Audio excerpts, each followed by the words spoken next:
এই লোকটি ভিখারির থালার উপর 1 টাকার একটা কয়েন দেয়, কিন্তু ভিখারি তো এটা দেখে একদম আশ্চর্য হয়ে পড়ে। সে মনে করে হয়তো তার হাত থেকে পয়সাটি ভুল করে পড়ে গেছে। যখন সে শুনতে পায় ছেলেটা ইচ্ছা করে তাকে এটি দিয়েছে, তখন সে তো খুশিতে লাফিয়ে ওঠে আর বলতে থাকে আজ থেকে তার আর ভিক্ষা করার কোনো প্রয়োজন নাই। এটি দেখে ছেলেটি মনে করে হয়তো বা ভিখারির মাথা নষ্ট হয়ে গেছে, কিন্তু ছেলেটা এটা বুঝতে পারেনি এদেশে টাকার মান অনেক বেড়ে গিয়েছিল।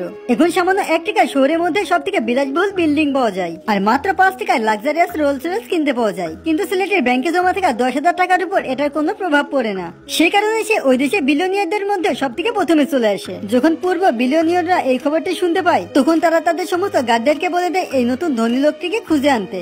কিন্তু এই ছেলেটি এসব বিষয়ে কিছুই জানে না। তারপর একদিন ছেলেটি যখন ডেলিভারি করতে যাবে, তখন সে দেখতে পায় একটি সুন্দরী মেয়ে রাস্তার পাশে অজ্ঞান হয়ে পড়ে আছে, যে কিনা পূর্ব কোটিপতির একজন নাতি ছিল। যখন সে দেখতে পায় কেউ মেয়েটিকে সাহায্য করছে না, তখন সে এগিয়ে আসে এবং তার মুখে শ্বাস দিয়ে তার জ্ঞান ফিরিয়ে আনে। মেয়েটি জ্ঞান ফিরে আসার পরে মেয়েটি তাকে ধন্যবাদ স্বরূপ 1 টাকার একটি নোট দেয়। ছেলেটি মনে করে হয়তো মেয়েটি তার সঙ্গে মজা করছে, তাই ছেলেটি মেয়েটিকে বলে দেয় এই টাকাতে তুমি 2টা ললিপপ কিনে খেও। কিন্তু সে এটা কি জানে, সে এখন এই দেশে সব থেকে কোটিপতি লোক। এরপর ভিডিও নেক্সট পার্ট দেখার জন্য ভিডিওটা লাইক করে চ্যানেলটিকে সাবস্ক্রাইব করো। আর হ্যাঁ, তুমি কোন জেলা থেকে আমার ভিডিওটি দেখছো সেটি অবশ্যই কমেন্ট করে জানাবে।